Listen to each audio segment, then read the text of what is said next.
ബറക്കത്തുകൊണ്ട് അനുഗ്രഹീതമായ ഈ സാന്നിധ്യത്തിൽ വന്ന് ഇങ്ങനെ ബറക്കത്തിരിക്കാൻ കഴിയും എന്ന് നമ്മളന്ന് ആലോചിച്ചിട്ടില്ല.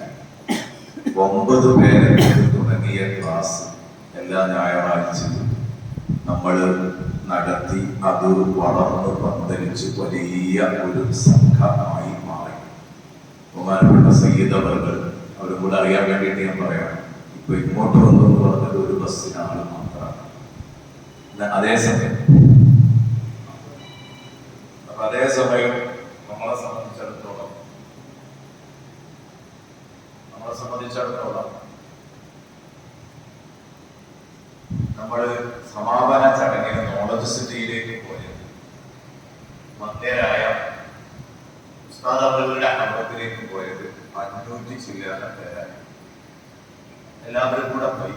ഇങ്ങോട്ട് പിന്നെ ബർക്കത്തിന് വരികയാണ്, തബറുക്കിന് വരികയാണ്. എല്ലാവരും വരണമെന്ന് പറഞ്ഞിട്ടില്ല.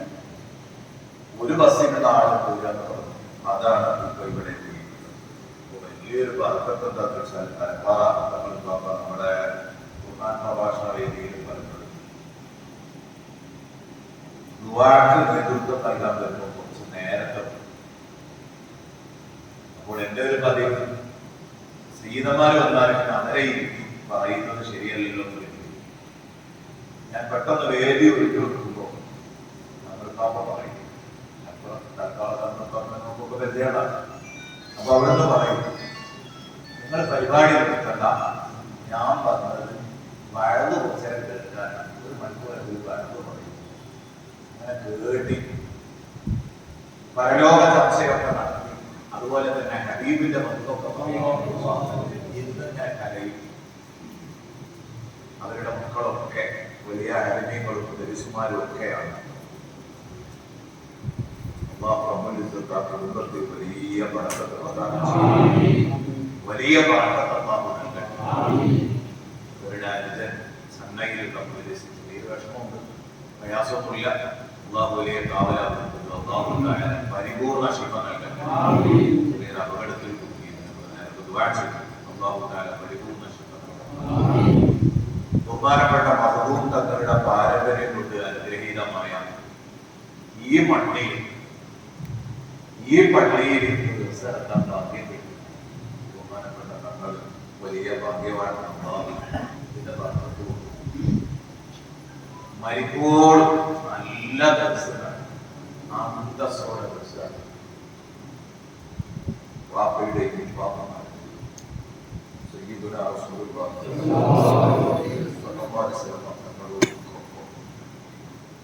നമ്മുടെ നേതാക്കൾ അവരോടൊപ്പം നമ്മളെല്ലാവരെയും സ്വർഗത്തിലെത്തിച്ചിട്ടുണ്ട്. അതുകൊണ്ട് ഈ സദസ്സിൽ നമ്മൾ ഈ വർക്കത്തിരിക്കൽ കാരണം കൊണ്ട് ഉദ്ദേശിക്കുന്നത് പഴയ കാലത്ത് ഉസ്താദുമാർക്ക് ബിരുദം എടുക്കാറില്ല.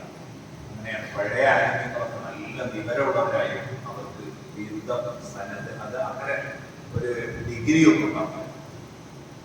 അപ്പൊ അന്ന് അവര് വന്നിട്ട് ഇവിടെ വർക്കത്തിരിക്കലാണ് എല്ലാവരും കഴിഞ്ഞ ഒരാൾ ഡിഗ്രി എടുക്കുന്നതിന് പകരം ഹസിൽ എടുക്കുന്നതിന് പകരം ഇവിടെ വർക്കത്തിരുന്ന് പോകലാണ്. അന്നൊക്കെ കരണ്ടും കാര്യങ്ങളും പറ്റുന്നില്ല. ബോധാർ ഉപയോഗിച്ചിരുന്ന വളക്കാണ്. ഇപ്പൊ ആ നബറുക്കിൽ ആ ഒരു മരണക്കായി അതിനെ നിലനിർത്തിയിരിക്കുകയാണ്. ഞങ്ങളൊക്കെ മർക്കസിൽ നിന്ന് ഫൈനൽ ബാച്ചിൽ വന്യരായ ഇസ്മായിൽ ഇവിടെ വളർത്തി ഇസ്മായിൽ എത്തിയിട്ട് ഇവിടെ തന്നെ ഒരു ഹദീസ് അത് പറഞ്ഞു. അതൊരു പറഞ്ഞു എന്നതുപോലെയാണ് ഇന്ന് ഒന്നുമില്ലാത്ത വിശുദ്ധ ഖുർആനിൽ ആദ്യമായിട്ട് അല്ലാഹു അവതരിപ്പിച്ച സൂറത്തുൽ അലഖിലെ ആദ്യത്തെ 5 വചനം. അതിന്റെ നേരെ അർത്ഥം ഒരുപാട് തവണ നമ്മൾ വിശദീകരിച്ചാൽ തബറുക്കിനാണ് നേരെ അർത്ഥം എന്ന് പറഞ്ഞു. ഞാൻ മൈക്ക് സയ്യിദ് അവർക്ക് കൈമാറുന്നു, നന്നായി ദുആ ചെയ്തു. ഈ വന്നിരിക്കുന്ന ഈ മുഅ്മിനീങ്ങൾക്ക് സയ്യിദ് അവർക്ക് നസീഹത്ത് ചെയ്യാം. ഇങ്ങനെയാണ് ഉദ്ദേശിക്കുന്നത്. എന്നിട്ട് ഈ പരിപാടി സമാപിക്കും. നമ്മൾ ഇന്ന് വന്നതിൽ നമ്മൾ ഇന്ന് നടത്തുന്ന പരിപാടികളിൽ ഏറ്റവും പ്രധാനമാണ് സയ്യിദുനാ റസൂലുള്ളാഹി